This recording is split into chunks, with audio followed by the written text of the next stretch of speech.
My brothers, I've had the most interesting 5 weeks of my life. I've buried almost 8 brothers in the last 5 weeks. All of which were under the age of 25. All of which were under the age of 25 years old.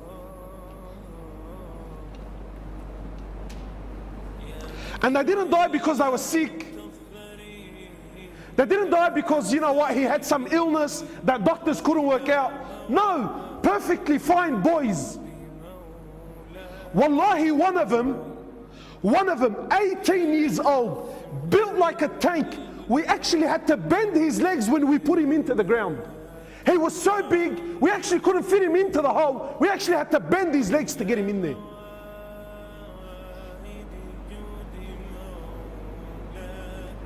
Eight, under the age of 25. And ask me how many of them prayed. None of them.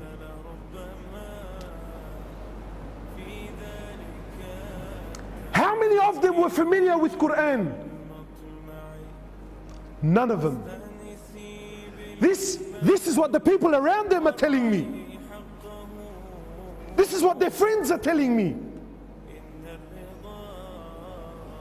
My brothers, you sit here hopeful thinking I have a long life. What gives you this hope, my brother? Go to the cemetery, billah alaik, please. I urge you, go to the cemetery and look and read the tombstones. But gone are the days when, you know, wallahi, I remember growing up, death belonged to Abu Ali and Abu Ahmed, who's done Hajj, and all of his kids are now married, and you know, he's got grandkids, he's 70 years old, he's croaking a white beard. Those days are long gone. You know, I'm 30 now, and for the most part of my life, every funeral I went to was in the old section of Rookwood Cemetery.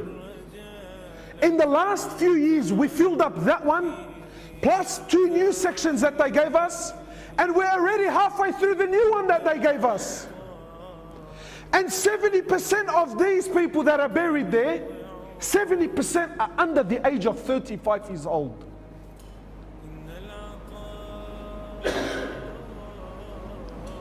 And yet we're still running amok in this world. We're still running amok. My brothers, life is serious, man. I hate to break it to you, wallahi. You know, I can sit here and give you this nice, beautiful talk with the Indian background dancers, Aflam Hindi. I can do that for you, inshallah, and make you feel good. You know, brothers tell me, brother, why have you become so pessimistic? Why don't you speak about the mercy of Allah, the rahmah of Allah? Give people hope. Sometimes hope in the wrong hands, can actually destroy the person.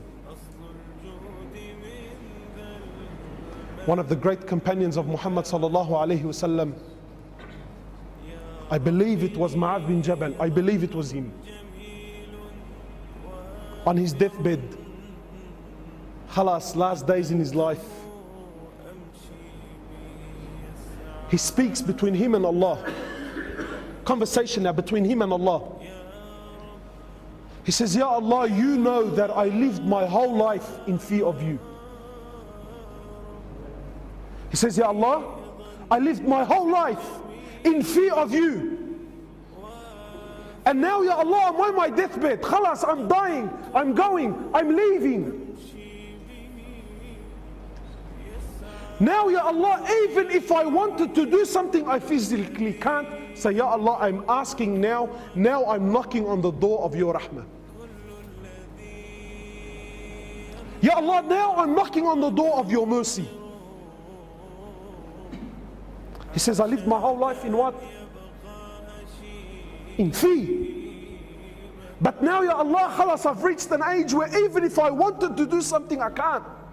I'm too old, I'm too fragile, I'm too brittle, I'm too sick. I actually can't get out of the bed. Now, Ya Allah, now at this moment of my life, I'm knocking on the door of your mercy. Ya Allah, I'm asking that you have rahmah upon me.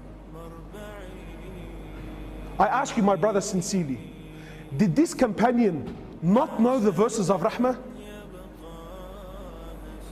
No, he knew it. But he knew, my brothers, that his life is serious. Brothers, you only get one shot. There's no coming back. There's no coming back. You only get one shot at life. The choice is yours. The choice is yours. Wallahi, wallahi. Brothers, I'm lowering them into the ground, and the faces around me are crying, and family is breaking down, and people are in confusion. Wallah, it was an accident. Wallah, he wasn't supposed to be there. Brother, he was at the wrong place at the wrong time. This is rubbish. It's rubbish. My brothers, in Islam, there's no such thing as wrong place, wrong time. Do you know what you're saying? Indirectly, what you're saying is Allah made a mistake when a'udhu billah. No, my brother, he was at the right place at the right time, and that's how Allah subhanahu wa ta'ala wanted to take his life. So I ask you, my brother, how will you be when Allah subhanahu wa ta'ala takes your life?